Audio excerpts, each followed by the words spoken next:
Muchas gracias. Muy buenos días. Bienvenidos y bienvenida a todos los que hoy día nos están acompañando en este panel denominado Mecanismos Colaborativos frente a conflictos civiles, experiencias y desafíos. Este panel se enmarca en lo que son las actividades preliminares al tercer Congreso Americano de Mediación, que se desarrollará a partir del 14 al 16. Quiero presentarles a quienes están con nosotros, pero previamente también mencionar que para nosotros como universidad es un gusto trabajar en este Congreso Panamericano. Hemos estado participando en el comité organizador del Congreso y también en el comité académico. Así que ha sido una experiencia muy interesante. Bien, quiero darle la bienvenida y presentarles a nuestros panelistas. Eh, Voy a partir por Ignacio Noble. Él es abogado, es mediador y árbitro y es subdirector del Centro de Mediación del Poder Judicial de Tucumán, Argentina. Entre otros escritos, Ignacio es autor del libro Reflexiones sobre el sistema de justicia actual, motivo por el cual yo lo conocí cuando estuvimos conociendo su libro acá en Chile, y también del libro Dictar sentencia o resolver conflicto, ¿no? Una pregunta interesante para nuestra actividad. Tenemos también a Macarena Vargas Pavés. Ella es abogada de la Universidad Diego Portales de Chile, es magíster en gestión y políticas públicas y doctora en Derecho por la Universidad de Valparaíso. Es, por supuesto, profesora de la Universidad Diego Portales y directora del Departamento de Derecho Procesal. Macarena es coautora del libro Introducción al Derecho Procesal, Nuevas Aproximaciones. Nos acompaña también Alejandro Soto. Él es abogado de la Universidad de Chile, magíster en Derecho Constitucional y director de la Dirección de Estudios de la Corte Suprema de Chile. Como ustedes ven, personas muy interesantes para conversar sobre estas experiencias y desafíos que podamos afrontar. Vamos a trabajar en una ronda de 3 preguntas en principio y luego dar un espacio para poder hacer algunas consultas. Partamos con Ignacio. Buenos días, Ignacio. Buenos días, ¿cómo estás, Mirta? Vamos a conocer cuál ha sido tu mirada del inicio y el desarrollo que tuvieron los sistemas de mediación judicial en el ámbito civil en tu país y si lo estimas también hacer algunas especificaciones con Tucumán. Adelante, Ignacio. Nada, bueno, por supuesto agradecer a la Fundación Mediar por la invitación y a la Universidad Alberto Hurtado, donde nos conocimos ahí con Mirta y Alejandro, así que la verdad que tengo gratos recuerdos de esa experiencia.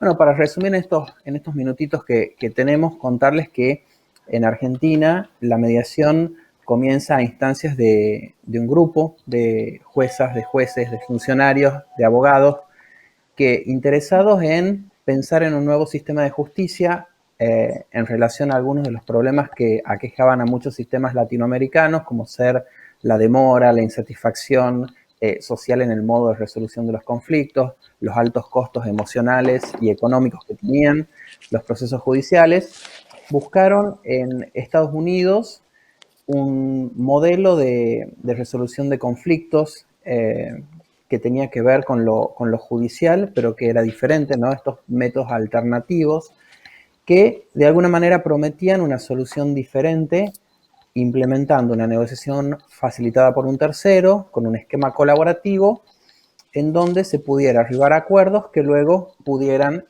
resultar ejecutables.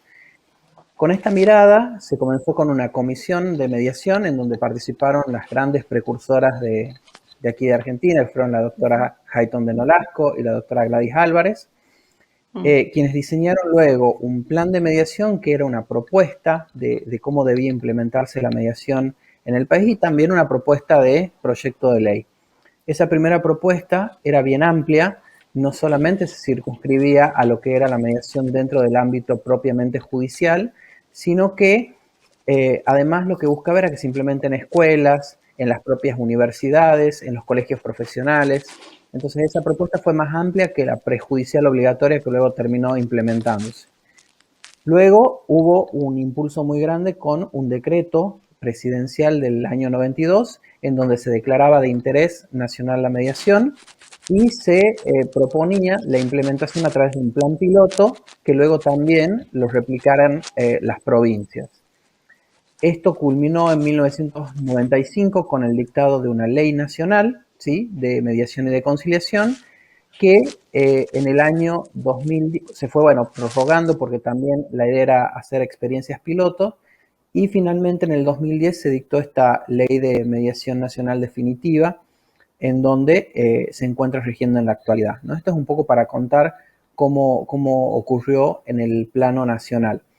Esto, como nosotros tenemos un sistema donde cada provincia se dicta sus códigos de procedimiento, no tenemos un código, o sea, si bien tenemos un código para la justicia federal, no aplica en todas las jurisdicciones de igual manera. Entonces, cada provincia implementó o no la mediación en su sistema procesal. En el caso de la provincia de Tucumán, que es la provincia a la que yo pertenezco, esto comenzó a partir del año 2004, a instancias también del Superior Tribunal de Justicia de nuestra provincia, y luego en el año 2006 se dictó una ley que no fue reglamentada sino hasta 2009. Y luego de esa, digamos, en ese plazo entre que fue dictada y que comenzó a regir, se dio también una experiencia piloto muy exitosa que hizo que a partir del año 2010 ya comenzara a implementarse de manera previa y obligatoria a juicio. Es decir, que en nuestra provincia ya llevamos 10 años de implementación de la ley de mediación previa obligatoria, que luego lo hablaremos un poco más en detalle, pero que es el sistema con el que yo comulgo, ¿sí?, para que haya una verdadera implementación, y luego vamos a ver qué diferencias tiene con los sistemas voluntarios y, por supuesto, beneficios y algunas cosas que por ahí no son tan buenas. Así que como para resumirlo en estos 5 minutitos. Muchas gracias, Ignacio, muy adecuado en el tiempo. Mencionaste, sí, a unas grandes amigas nuestras que conocimos con Macarena en su minuto, ¿no? A Gladys Álvarez y a la doctora Hayton. Alejandro, esta idea de el impulso que dio el Poder Judicial al sistema de mediación en Argentina, sin duda nos hace preguntarnos por cuál ha sido o es la visión del Poder Judicial respecto de incorporar mediación a los conflictos civiles, de cara a que hay una reforma a la justicia civil que se ha estado, bueno, discutiendo ya por varios años, ¿no?, ya como más de 10, pero que esperamos que en algún minuto avance. Y si se ha reflexionado sobre el contexto actual, esto es, que hay nosotros estamos a puertas de escribir una nueva constitución. ¿Hay alguna iniciativa, discusión sobre esta nueva mirada? Alejandro. Gracias, Mirta, por tu pregunta. No sé si me escuchan, ¿sí? Sí, Bien. muy bien. Bien, bueno, primero gracias por la invitación. Nos complace participar en este tipo de actividades. Aprovechando el tiempo, en el Poder Judicial la discusión sobre la utilización de los mecanismos adecuados, le hemos ido llamando así, de resolución de conflictos, tiene un buen tiempo, la verdad, su instalación. De hecho, la planificación estratégica del Poder Judicial ya desde el año 2015 lo enumera dentro de sus pretensiones más importantes. Y esa pretensión se ha revitalizado a la luz del nuevo plan estratégico que empezó a partir del año 2021 hasta el 2025. De hecho, expresamente, nuestra institución pretende contribuir al acceso a la justicia a través del reconocimiento de nuestra institución como confiable, cercano y transparente, pensando en que la facilitación del acceso a las personas contribuye a ese objetivo. Y por lo tanto es indudable que la mediación en ese sentido juega un rol importante. De hecho, el Poder Judicial también se ha propuesto aumentar el número de causas que puedan ser objeto de resoluciones de este tipo. O sea, no tenemos solamente la pretensión de mejorar los niveles de eficiencia a través del mecanismo de adjudicación, sino también a través de los mecanismos autocompositivos. Ahora bien, la mediación es un mecanismo clave como otros mecanismos también autocompositivos, o más bien dicho, como otros mecanismos alternativos, ¿no es cierto? No solamente está la mediación y también está la conciliación, que es una herramienta que ha sido fuertemente utilizada con altos niveles de éxito, al menos en la jurisdicción laboral y también en las fases previas de judicialización, como ocurre con la Dirección del Trabajo. Y en materia de familia también hay una experiencia importante. Dicho sea de paso, son conflictos que tienen una naturaleza bastante bien distinta al conflicto civil, pero se ha utilizado prolíficamente en materias que son muy frecuentes y son los que más padecen, digamos, las familias, relativo a alimentos, relación directa y regular y cuidado personal. En ese contexto, obviamente, la mediación no puede marginarse de las pretensiones de utilización en el contexto de la reforma procesal civil, siempre y cuando se reconozcan sus limitaciones y también su fortaleza.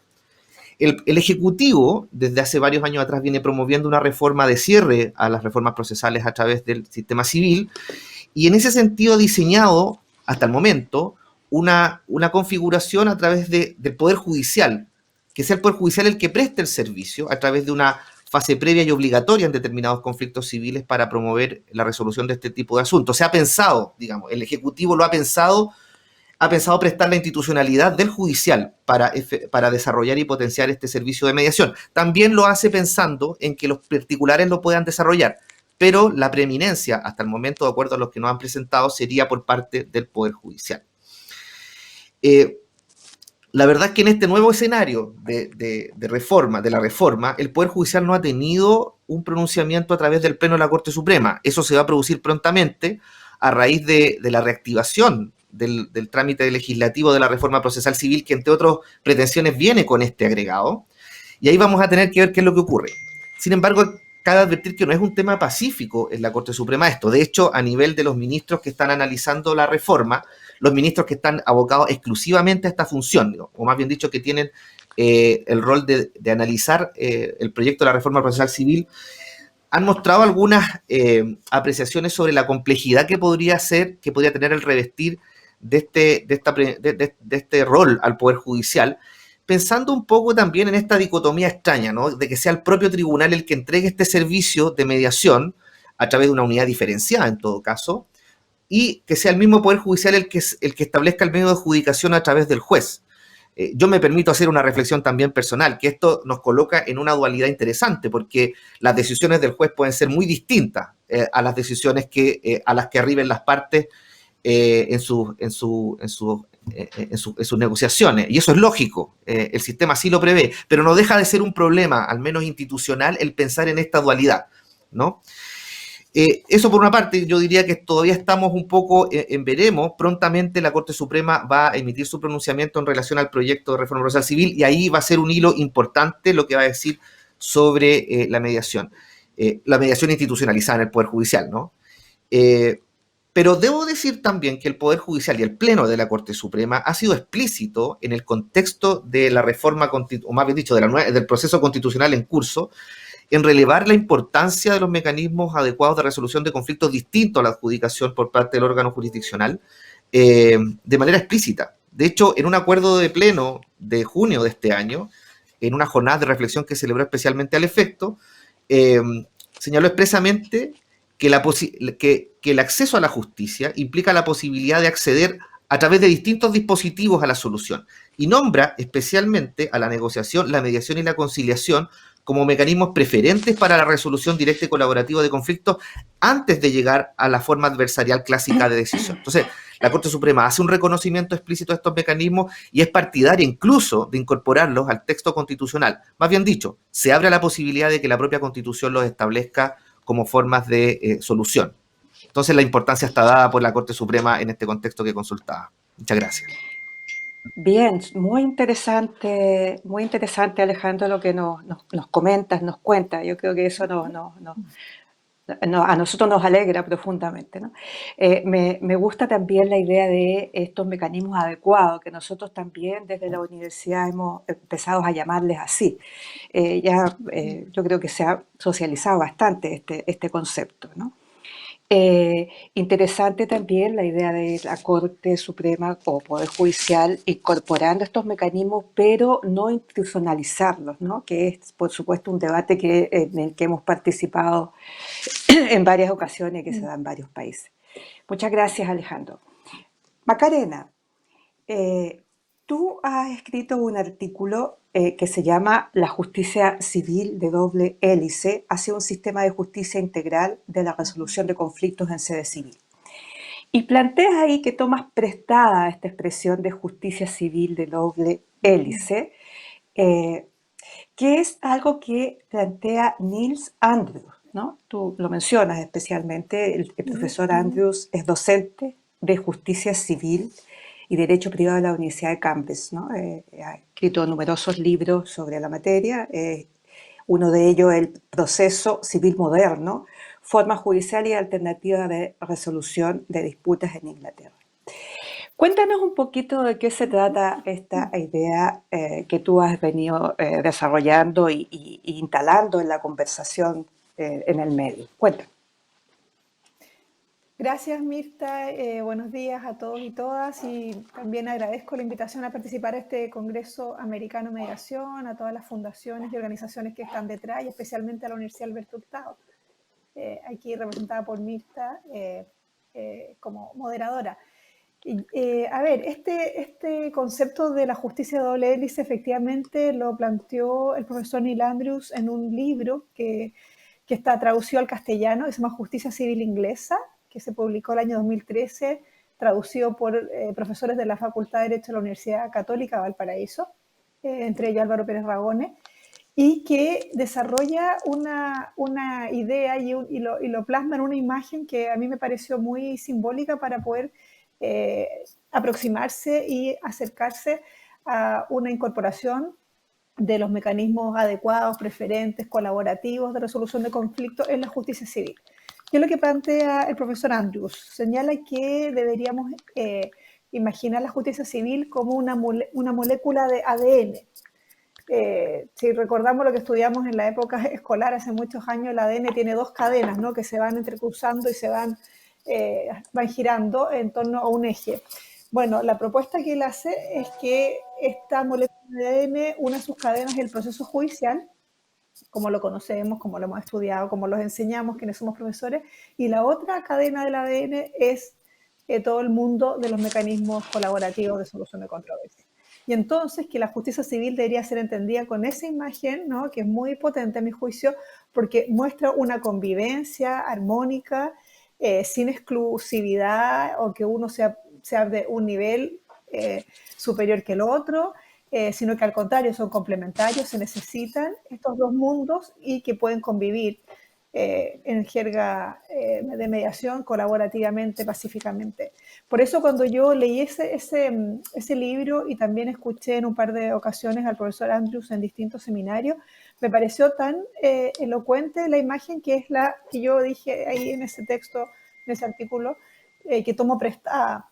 Y es con la que he trabajado en el último tiempo pensando en la posibilidad de incorporar esa imagen, esa propuesta en la discusión chilena sobre la reforma a la justicia civil, que como decía recién Alejandro, se viene discutiendo, ¿no? Lo sabemos desde hace muchos años, y que la mediación en un comienzo no estaba incorporada en el proyecto original del 2012, pero hoy día con la reactivación que está teniendo este proyecto de ley, recién, ¿no? Este año 2021 estuvo paralizado desde el 2014 hasta esta fecha, el Ejecutivo ha explicado y ha anunciado que se va a incorporar una instancia de mediación previa obligatoria para algunas materias y además en paralelo se va a dictar una ley de mediación civil.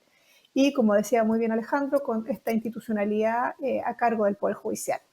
Entonces, en este periodo, desde el 2014 hasta ahora, en que hemos estado a la espera de la reactivación de la reforma y en que en realidad este tema ha estado siempre presente, ¿no? Todos los que venimos trabajando en temas de mediación y mecanismos colaborativos o preferentes, desde hace mucho hemos venido insistiendo en la necesidad de que estos mecanismos se incorporen al sistema judicial, que sean parte de la oferta qué se le hace a los ciudadanos y ciudadanas para resolver sus conflictos por las distintas, ¿no es cierto?, razones y ventajas que todos conocemos. Hay distintas maneras de incorporarlos, previo, obligatorio, como nos explicaba Ignacio, la experiencia de Tucumán, también puede ser voluntario, puede ser dentro del proceso, en fin, hay un montón de decisiones ahí que hay que tomar. Pero claramente a mí me parece, y yo soy de la idea y creo que aquí lo compartimos con varios, es que deben formar parte de la oferta del sistema de justicia, ojalá en todas las áreas y ojalá con una mirada sistémica e integradora, que es como la propuesta que yo hago en ese texto. Eso, yo creo que aquí hay una mirada nueva que hay que tener y dejar de pensar, y eso es lo que a mí me preocupa, que los mecanismos colaborativos son como una justicia de segundo orden o una justicia soft o más suave que compite con la justicia tradicional. Gracias, Macarena, gracias. Muy interesante, efectivamente es muy gráfica esa imagen, ¿no?, del ADN. Sigamos con Ignacio.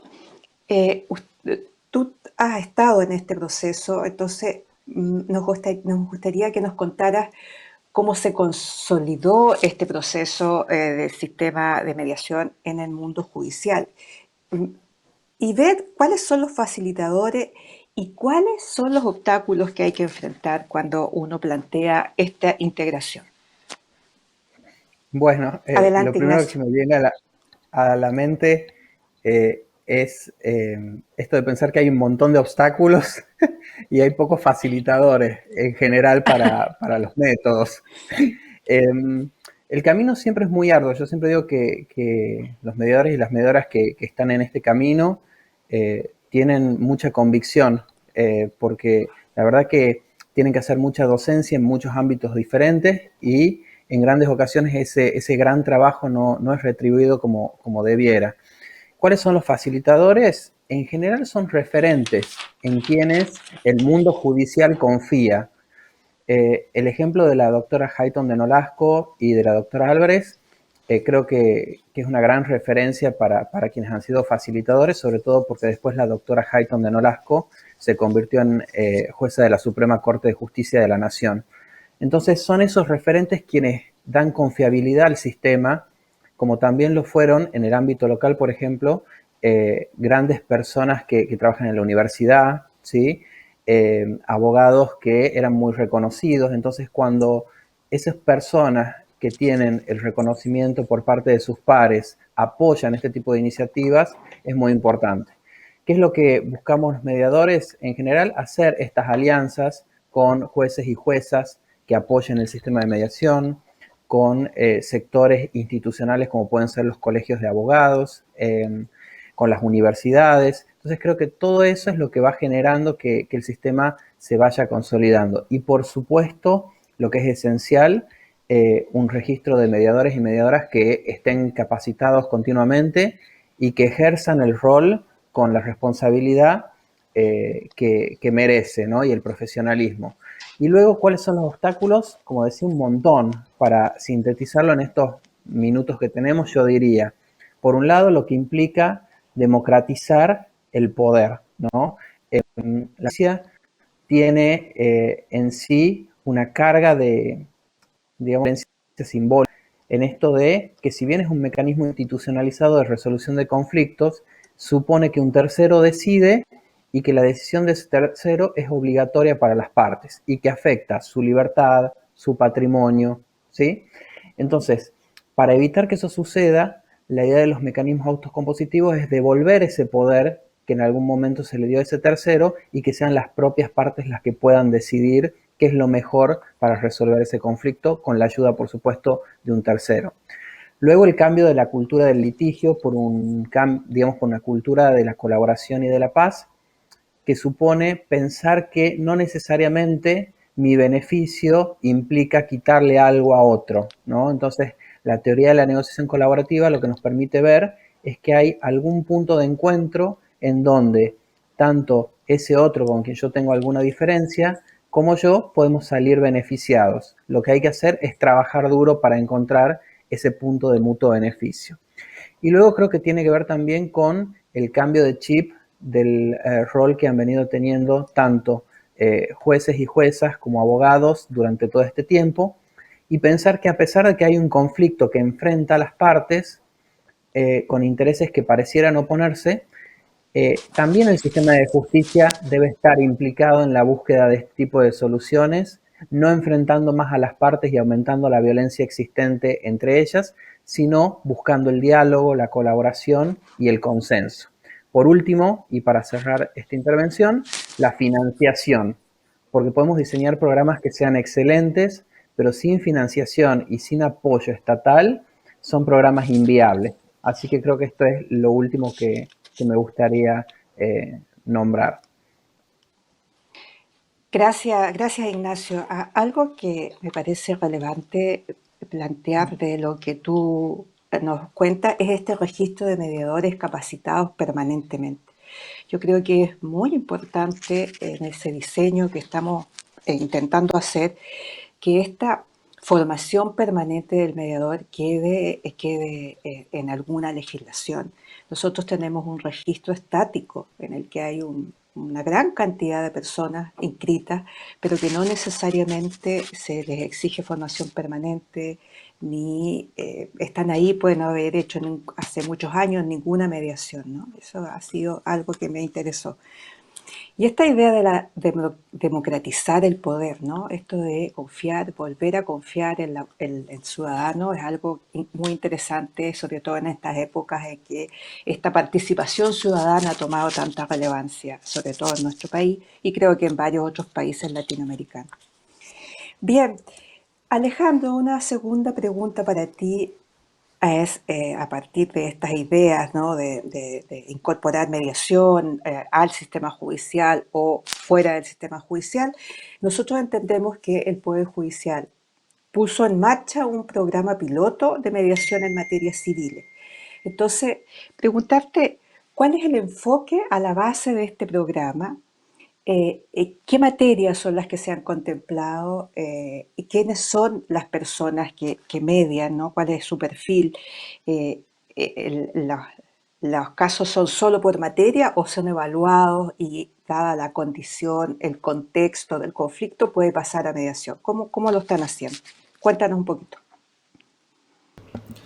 Bueno, la verdad es que desde hace un buen tiempo, nosotros como Dirección de Estudios de la Corte Suprema hemos ido tratando de obtener algún tipo de evidencia empírica en relación al tema de la mediación dentro del Poder Judicial. Bueno, de hecho, eso fue lo que nos propusimos en el contexto de la reforma procesal civil, porque lo que se ha hecho hasta el momento es hacer proyecciones en base a otro tipo de competencias en que existe este tipo de mediación, pero los conflictos no son iguales, son bien diferentes. De hecho, una de las cosas que hemos descubierto, les voy a explicar el piloto, es que muchas veces nos enfrentamos al problema de que ya sentar a las partes puede ser más complejo en materia civil. Hay muchos intermediadores. Entonces, ya identificar a las partes que tienen que sentarse a mediar, particularmente en conflictos asociados a cobro, es una materia difícil, ¿no? ¿Qué fue lo que hicimos? Con el diseño institucional actual y normativo, que no establece algún tipo de obligación para mediar en materia civil, implementamos un piloto en 4 tribunales que tienen realidades distintas. Uno en un tribunal de San Bernardo, es un tribunal que está a las afueras, dentro de la región metropolitana de Santiago, pero está más bien a las afueras, no está en la parte más céntrica de la región. Y en 3 tribunales que están en un mismo edificio, que son los 3 tribunales que ejercen competencia civil en la ciudad de Viña del Mar, que está cerca de acá, pero tiene una realidad distinta al caso de San Bernardo. Y bueno, el origen de esta iniciativa precisamente radica en tratar de anticipar o ver cuál sería el efecto de la implementación de un dispositivo como este en el Poder Judicial con las cortapisas que existen hoy día, digamos, porque el proyecto de la reforma procesal civil establece ciertos incentivos para sentar a las partes a mediar a través de la obligación de mediar en determinadas materias. Eso no lo tenemos nosotros hoy día. Pero de igual manera nos desplegamos para saber si había algún tipo de evidencia que encontrar. En cuanto a las materias que sometimos a mediación, en principio y en rigor, en realidad, todas las materias de conocimiento que podían llegar al tribunal civil respectivo eran mediables. Acciones reivindicatorias, indemnizaciones de perjuicios, arrendamientos, cobros de pesos, comodatos precarios, comodatos consumidores, etc., ¿no? ¿Y cómo lo hicimos? en cada una de estas unidades, en cada uno de estos tribunales, más bien dicho, en San Bernardo instalamos una, y en los 3 tribunales de Viña del Mar instalamos un dispositivo en cada uno de estos centros, que denominamos unidades de orientación y mediación. No es simplemente mediar, también era una unidad destinada a orientar a las personas en el problema que tenían, a efectos de visualizar si acaso el camino era o no seguir la mediación, judicializarlo o incluso derivarlo a otro lugar. A veces hay muchos conflictos que pueden no tener que ver siquiera con el ámbito jurisdiccional, ni tampoco de posible mediación. ¿Y qué tipo de profesionales establecimos ahí? Tratando de hacer una réplica de lo que establece un poco el proyecto del Ejecutivo, o lo que establecía el proyecto del Ejecutivo en ese momento. Primero, crear una figura de un evaluador jurídico, que era el encargado de analizar las solicitudes de ingreso, que dicho sea de paso podían ser espontáneas, porque la gente llegara, digamos, espontáneamente al tribunal, o derivadas del propio tribunal. Esa fue la mayor cantidad de ingresos que tuvimos en realidad. Y ese perfil es más bien jurídico, ¿no? Tendría que ser una persona, un abogado, es lo que entendemos que tendría que haber tenido ese perfil. Luego pensamos en la figura de un facilitador, que era el encargado de contactar a las partes para generar el acercamiento necesario para sentarse a mediar. Y por último el mediador, ¿no es cierto?, que era el encargado de realizar la acción por la cual desplegamos todo este esfuerzo. Originalmente la idea de la ejecución de este proyecto era hacerlo presencial. Lo habíamos pensado así el año 2018, de hecho se nos dieron los recursos para empezar el 2019, pero nos encontramos con el contexto pandémico. Y allí estuvimos un tiempo tratando de acomodar las bases de licitación, porque esto lo externalizamos a través de la Universidad de Chile. Porque no podíamos hacer un piloto interno, no podíamos poner a funcionarios a realizar funciones que no están descritas en la ley. Entonces lo que hicimos fue, nosotros lo hemos denominado una experiencia de mediación, hecha por terceros, que no son funcionarios del Poder Judicial. Y allí tuvimos que apelar a herramientas informáticas. Por lo tanto, uno si podría titular este proyecto, es un proyecto piloto o una experiencia piloto de mediación online. En realidad de eso se trató, con todas las limitaciones que puede tener una experiencia de este tipo. Pero nos preocupamos de tratar de dejar indemnes los objetivos de la mediación, que sea pacífica la resolución, que sea colaborativa, que sea flexible, que sea simple, confidencial. O sea, tratamos de cumplir con todos esos objetivos. Con el costo que eso podía significar, porque finalmente incluso el contacto que se hacía con las partes también tenía que ser remoto. No podíamos salir, era un contexto pandémico en el que no habían restricciones a la movilidad. Ahí después en el próximo bloque podré contar algunos resultados, pero nos atrevimos a hacer esto y tenemos un sistema informático de mediación que es bien interesante, que exigimos a la consultora, en el que vamos viendo los avances, digamos, no en tiempo real, pero sí con mucho nivel de rapidez en torno a cómo va avanzando cada uno de los procesos, y también creamos una página web en la cual las partes podían consultar cómo acceder a este sistema, los puntos de contacto, etcétera. Pero indudablemente a lo mejor la experiencia hubiese sido mejor en un contexto distinto en el cual nos desenvolvimos. Gracias, Alejandro. Interesante este nuevo desafío, ¿no? No solamente incorporar la mediación a las materias civiles, sino que de lleno entrar a esta mediación online, que también en Chile, como en otros tantos lugares, estamos discutiéndolo todavía.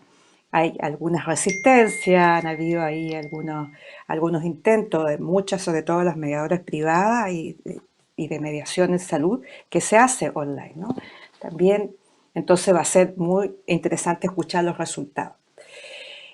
Volvamos con Macarena a propósito de esta experiencia que se están haciendo, ¿no? de piloto en vista a una futura instalación a través de una reforma que incorpore estos mecanismos. Tú has propuesto algunas premisas básicas para el diseño de un sistema integral de solución de controversias. Cuéntanos cuáles son estas propuestas, cuáles son estos lineamientos que tú nos sugieres. Ok, gracias, Mirta. Primero yo creo que hay que destacar el proyecto piloto que Alejandro nos comentaba, porque es una experiencia que nace el propio Poder Judicial. Eso es bien inédito en nuestro país, al menos porque en general la mediación ha surgido, digamos, a instancias del Poder Ejecutivo, luego proyectos de ley o pilotos que se han hecho en organizaciones no gubernamentales, universidades, etcétera. Entonces, este piloto yo creo que marca un hito importante en el proceso de incorporación de la mediación en nuestro país, y más encima en materia civil, y bueno, con lo que él decía ahora, a propósito de la mediación online, con una doble dificultad. Así que yo creo que eso es una excelente noticia.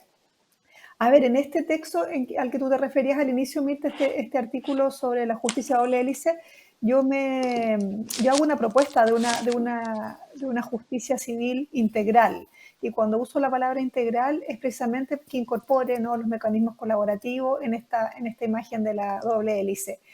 Y claro, allí en una primera aproximación, porque claramente esto es un tema que hay que discutir y que tomaría meses, semanas de trabajo de quienes sean las personas a cargo finalmente implementar un sistema de este tipo, yo me atreví a plantear 4 premisas que a mi juicio son claves para pensar en un sistema integral de justicia civil, que también, dicho sea de paso, podría ser aplicable a otras áreas, no solo se circunscribe a lo civil, pero podríamos pensar en áreas laborales, familiares, medio ambiente, consumo, etcétera, etcétera. Lo primero es que yo me planteo la idea de que tenemos que salir de la como se dice hoy día, salir de la caja, ¿no? Que nos pone así en una forma de pensar tan rígida, y imaginarnos que el proceso judicial no solamente puede tener un camino lineal, ¿no?, como una ruta expedita y en forma casi directa de destino de inicio a destino. Yo creo que hay que pensar que el sistema de justicia civil como un sistema de opción múltiple, que esa es la expresión que utilicé, en el sentido de que existan varias entradas al proceso o varias entradas al sistema y también varias salidas y en distintos momentos. Es decir, que esto puede ser una suerte como de engranaje donde yo, por ejemplo, entro por un proceso judicial, pero en mitad de camino me doy cuenta que en realidad este conflicto puede resolverse, o el juez o jueza nos propone a mí y a mi contraparte que puede resolverse por la vía de una mediación, de un arbitraje, una conciliación. Bueno, salgo del curso del proceso y me voy por otro carril que sería la mediación. Y podría eventualmente volver al proceso o podría ir a una conciliación, o sea, dejar de pensar el proceso o el sistema de resolución de conflictos como como decía yo, un camino recto.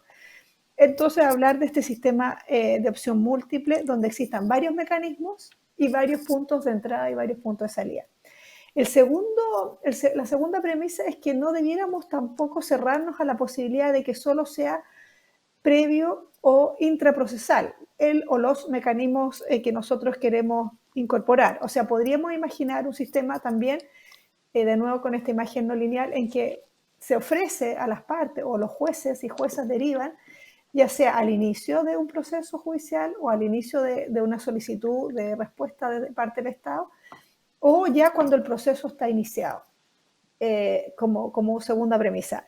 La tercera, en esta misma línea, tampoco cerrarse a que solo deba ser previa y la mediación, obligatoria o facultativa. Podríamos imaginar, como sucede en muchísimas legislaciones, en que existen algunas materias que son mandatorias o obligatorias y otras son facultativas. De hecho, en la experiencia chilena en materia de justicia de familia es así, ¿no? Y por último, aquí, y este es un tema tal vez más polémico y podemos discutirlo si tuviéramos más tiempo, pero es si lo avanzado en uno de estos mecanismos, ya sea el proceso, la mediación, el arbitraje, la conciliación u otro, podría servir como partida para lo que se discuta o se realice en otro proceso, si es que vamos avanzando por distintos caminos. Yo sé que acá hay toda una discusión sobre la confidencialidad de los procesos colaborativos, particularmente la mediación. Yo comparto plenamente ese principio, pero me pregunto si es posible que haya algunas situaciones particulares como un acuerdo parcial o información que ambas partes estén de acuerdo en que sea posible utilizar en otra etapa, que no fuese posible, ¿no es cierto?, tenerla a la vista por el nuevo tercero que interactúe con ella. Entonces, me parece que si uno imagina un sistema como menos rígido, más flexible, más dúctil, no con tanto dogmatismo, si eso es lo que a mí me pasa, que es así, pasa, como que no hay términos medios, no podemos imaginar algo un poquito más, digamos, no quiero decir desordenado y que eso signifique una cuestión desformalizada, con una estructura, con cierta formalidad. Somos abogados, soy abogada, estamos trabajando en el sistema de justicia, pero que sí permita tránsitos, ¿no?, y conexiones y articulaciones entre los mecanismos sobre la base, ¿no?, de que estamos bajo un paraguas institucional que es el Poder Judicial. Esa es la propuesta. Muchas gracias, Macarena. De verdad es interesante esta última premisa, ¿no? ¿Qué se puede aprovechar de lo que trabajamos en estos otros sistemas? Bien, volvamos con Ignacio ya en una última ronda de preguntas, ¿no? Porque nos va a tomar el tiempo. La experiencia sin duda de Argentina sirve mucho, nosotros la hemos mirado muchas veces, la hemos estudiado, porque nos ha permitido también tener avances acá, ¿no? Nos ha servido de ejemplo. Pero en este sistema ya consolidado, la pregunta sería, ¿cuáles son los principales desafíos que hoy se enfrentan? Ya teniendo todo este camino recorrido, ¿qué cosas podrían hacerse para que haya un mejoramiento, para que se perfeccione? ¿Qué cosas no tendríamos que poner nosotros atención? Ignacio. Bueno, en eso, algo que es muy particular es que el sistema nunca se termina de consolidar, ¿no? Es como algo en lo que hay que estar trabajando permanentemente. Y cuando uno piensa que está consolidado, luego pasa algo, como por ejemplo pueden ser las reformas procesales, ¿no? Que pusieron de nuevo en tela de juicio si los mecanismos tenían que estar y en su caso en qué lugar tenían que estar, ¿no? Un poco lo que traía Macarena hace un momento. Y en muchas de esas discusiones hay propuestas en donde se dice que hay que sacar este tipo de mecanismos, con lo cual el trabajo es siempre una cosa permanente. Luego lo otro que yo diría es esto de pensarlo desde una visión federal, porque en Argentina, aunque damos a veces esa imagen de que está consolidado en todo el país, en realidad, como cada una de las provincias tiene un sistema diferente, hay provincias que todavía ni siquiera lo tienen. Son las menos, pero hay provincias que no lo tienen. O hay provincias que en esta discusión de si es previa y obligatoria o si es voluntaria, han decidido uno u otro sistema y si bien lo tienen, en la práctica son tan poquitos los casos que llegan que de alguna manera podríamos decir que el sistema no termina de consolidarse porque en vez de pensar en esta justicia de doble hélice de la que hablaba Macarena, la única hélice que apareciera en funcionamiento sería la tradicional adjudicativa. Y entre estos desafíos también a la consolidación, bueno, algunos de los que mencionó Alejandro, esto de la virtualidad, ¿no? Hoy en día creo que se dio vuelta todo aquello que nosotros sabíamos acerca de la mediación.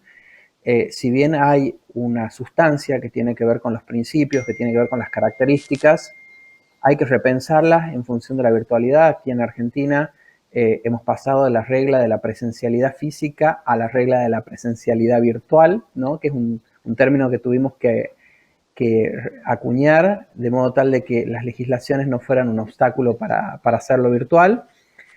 Y pensar en sistemas complementarios, verdaderamente complementarios, en donde no haya una justicia de primera y una justicia de segunda, que claramente en este caso serían siempre los métodos, sino que se dé este proceso del que hablaba Alejandro, que es tan interesante, de que ingrese incluso en las constituciones y que sean reconocidas como verdaderos derechos de los ciudadanos y ciudadanas, que es un proceso que se inició aquí en Argentina a instancias de algunas constituciones provinciales como la de Entre Ríos, la de Ciudad Autónoma de Buenos Aires, la de Corrientes, y cada una de estas constituciones que se van reformando lo van integrando y esto me parece que es muy importante para que se consolide el sistema.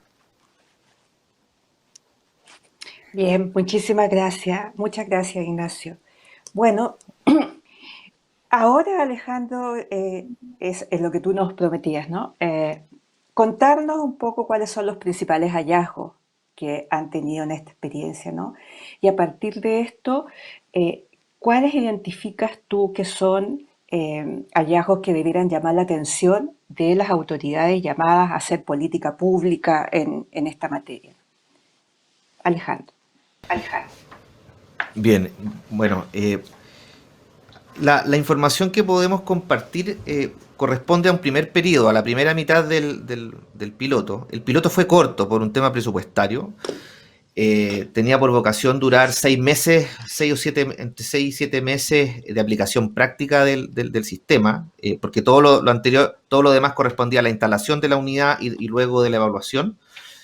Y a 3 meses de funcionamiento, que es un poco preliminar, desde diciembre del 2020 hasta finales de marzo, principios de abril de este año, los principales hallazgos que nosotros podemos observar refieren a la gestión de las causas. La mayoría de las causas que fueron conocidas o que se tramitaron en esta unidad fueron derivados por los propios tribunales, algo dijimos delante. Poca demanda espontánea. La verdad es que la gente hace tiempo en los tribunales civiles, principalmente por la tramitación electrónica que está instalada en Chile desde hace varios años, no va a los tribunales. Pueden consultar desde su casa el estado de sus causas, los abogados tampoco concurren, entonces van a audiencias. Y las audiencias en este momento presenciales están restringidas, entonces tampoco había mucha posibilidad de ahí mismo tomar a las personas para asistir o para invitarlas a esta instancia de mediación. Y en ese sentido, uno puede advertir que hay, al menos en la etapa que levantamos la información, una tasa de éxito de contacto de las partes más bien bajas. En el caso de los requirentes no llega al 40%, llega a un 39%, y en el caso de los requeridos llega apenas a un 21%. Y la tasa de éxito de contacto para ambos, requirente y requerido, alcanza apenas un 17%. Y este es un tema fundamental en una política pública que se quiere implementar al respecto. Ahora, las explicaciones de este bajo rendimiento pueden ir de la mano por asuntos contextuales derivados de la pandemia, pero también por problemas relativos a algunos dispositivos que podrían reforzarse. Por ejemplo, las notificaciones, las herramientas de información que se tenga para que las partes conozcan la posibilidad del uso de esta herramienta. Bueno, y el contexto en que nos desenvolvimos creemos que también pudo habernos jugado una mala pasada en eso. Pero lo interesante es ver cómo hay una dicotomía en los resultados a nivel de jurisdicciones. No se portaron igual. Por una parte, en el caso de Viña del Mar, la gestión de los casos fue bastante más eficiente. De hecho, el promedio de contacto entre ambos fue de un 25%, cuando lograron contactarse ambos.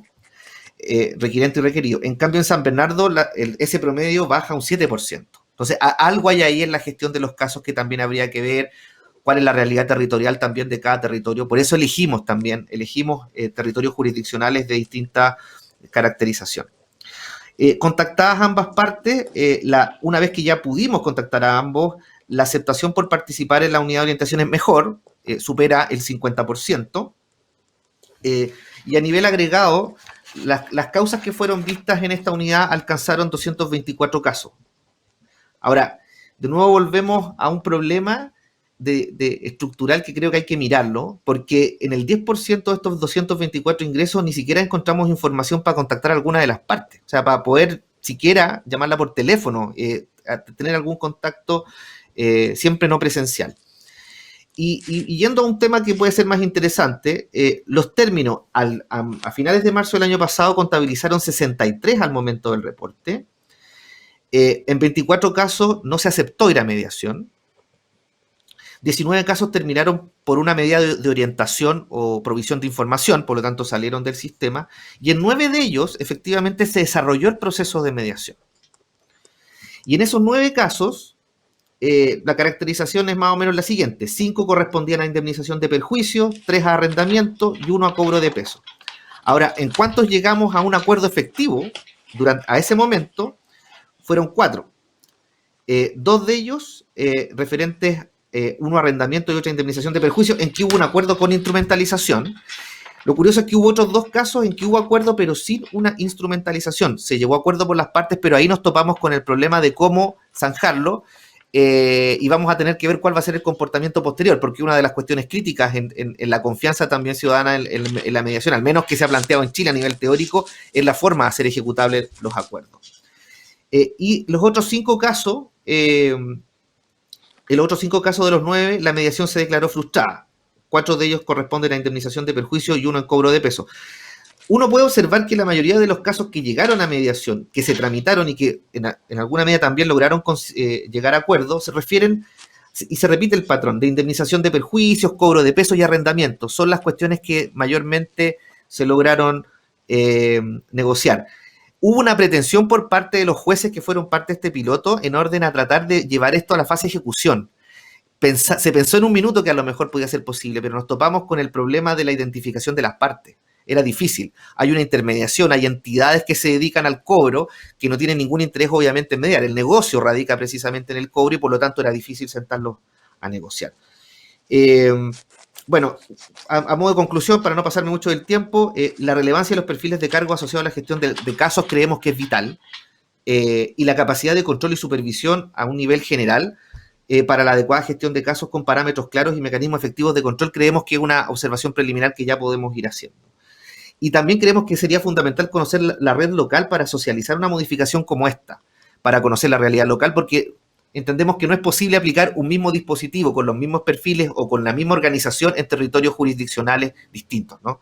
Es una de las cosas que queremos después consolidar con los hallazgos que nos muestre la experiencia, pero indudablemente ya uno puede ver que la gestión de los casos es una cuestión importante, más allá del diseño normativo que nos apoyó débilmente en este caso con lo que teníamos. Muchas gracias, Alejandro, muy interesante. Me parece de lo que tú planteas que es importante fomentar la difusión, ¿no? Hay que trabajar mucho en un diseño de una difusión efectiva, ¿no? Para que las personas puedan conocer y puedan entonces tener más seguridad, confianza en lo que le están ofreciendo. Me pareció muy motivador esto de conocer la red local para difusión, ¿no? Para acercarla esta justicia a la ciudadanía. Sin duda hay que conocer el territorio, cuáles son las articulaciones y relevar a las partes en el proceso, porque parece que hoy día están un poco perdidas las partes en el proceso, ¿no? Eso que ustedes no puedan llegar a las partes, ¿no? Que no puedan identificarla, es claramente lo que el sistema de mediación trata de postular desde una mirada distinta. Macarena, me quedó dando vuelta una cosa de lo que tú decías respecto de que nosotros que somos mediadores o trabajamos en estos mecanismos colaborativos, se supone que tenemos una mirada o una postura de vida flexible y que sin embargo cuando nos ponemos a pensar en qué hacer, nos ponemos dogmáticos, ¿no? Creo que ahí hay que darle una vuelta de tuerca. Pero una última pregunta para ti, Macarena, es que tú has sido crítica, públicamente crítica, de la propuesta del Ejecutivo de tratar los mecanismos colaborativos, específicamente la mediación, a través de un proyecto de ley y no en el código, no en el propio Código Procesal Civil. ¿Nos puedes, por favor, contar un poco en qué fundamentas tú esta crítica y qué relevancia cobra esta mirada tuya en este nuevo contexto que tenemos de futura nueva constitución? Mac. Bueno, sí, efectivamente he sido crítica y he tenido esta posición desde hace un buen tiempo en adelante por lo siguiente. En parte por lo que dije antes, ¿no? De esta mirada integral del sistema de justicia civil que obliga a incorporar los mecanismos colaborativos en el mismo, en la misma, con la misma fuerza y en el mismo nivel o calidad que tiene el proceso judicial. Y eso supone también legislarlos o regularlos en el mismo cuerpo legal. Yo creo que van atados de la mano.